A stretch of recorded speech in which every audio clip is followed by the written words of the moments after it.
हमारा क्वेश्चन है कि an example of clonal algae is, मतलब क्लोनल एल्गी का एक एग्जाम्पल है, मतलब ऐसी एल्गी जो क्लोन बनाती है उसका एग्जाम्पल कॉलोनी बनाती है। कॉलोनियल मतलब कॉलोनी का फॉर्मेशन करती है, क्लोन नहीं, कॉलोनी का फॉर्मेशन करती है। ऐसी एल्गी का उदाहरण इनमें से कौन सा है?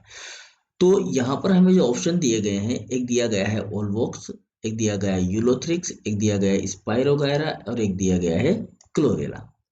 तो अगर हम यहाँ देखें तो ये जो डायग्राम हमें दिया गया है, ये वाला जो डायग्राम है यहाँ पर, ये वाला डायग्राम है यूलोथ्रिक्स का। किसका डायग्राम है?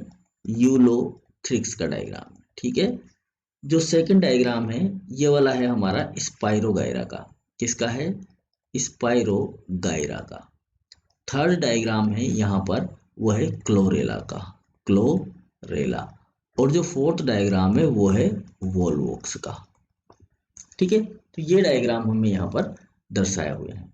अब आप देखोगे इसके अंदर तो ये जो पोर्शन है ना, मतलब इस यूलोथ्रिक्स को देखो, इस यूलोथ्रिक्स को देखो तो यहाँ पर इसकी जो संरचनाएं दिखाई दे रही है, इन संरचनाओं में हमें केवल सेल की एक स्ट्रिंग बनी हुई दिखाई दे रही है, कोशिकाओं की एक पूरी की पूरी छड़नुमा संरचना दिखाई दे रही है।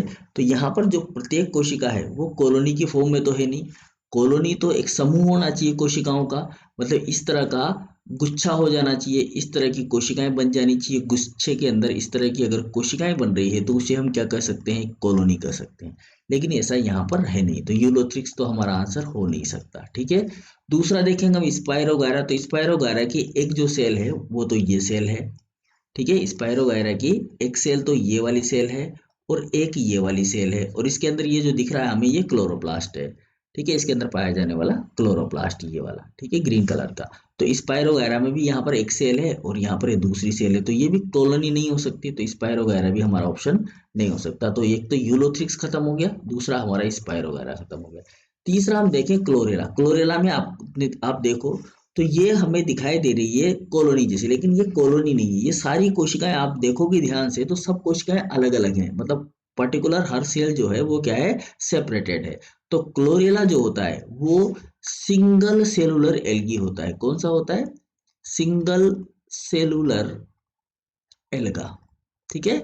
मतलब एक कोशिके, सिंगल सेलुलर एल्गी, एक कोशिके सेवाल होता है, इसलिए क्लोरेला भी नहीं हो सकता, ठीक है। यानी कि ये भी कॉलोनी के फॉर्म में नहीं पाया जाता, ये भी अकेली, प्रत्येक कोशिका अकेली अकेली होती है। तो अब बचा क्या हमारे पास में? वोल्वोक्स। तो हमारा आंसर जो है वो क्या रहेगा? यहाँ पर ओल्वोक्स रहेगा। अब आप ओल्वोक्स का डायग्राम देख लो। ओल्वोक्स के अंदर ये जो आपको ग्रीन कलर की जो संरचनाएं दिखाई दे रही है, ये पूरी की पूरी एक कॉलोनी है, ठीक है।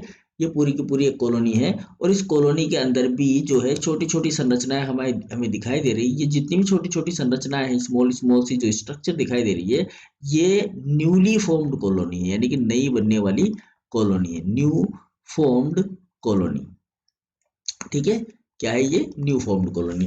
तो अब हम इससे पता लगा सकते हैं कि ये जो स्ट्रक्चर है, ये वाली स्ट्रक्चर, ये कैसी स्ट्रक्चर है? कॉलोनियल स्ट्रक्चर है। जो वोल्वोक्स की जो संरचना है वो कैसी है हमारे पास में? कॉलोनियल स्ट्रक्चर, ठीक है। तो ये जो कॉलोनियल स्ट्रक्चर है, इस कॉलोनियल स्ट्रक्चर की वजह से हमारा जो आंसर होगा राइट, वो क्या होगा? वोल्वोक्स होगा। तो सही आंसर क्या हो गया हमारा? वोल्वोक्स।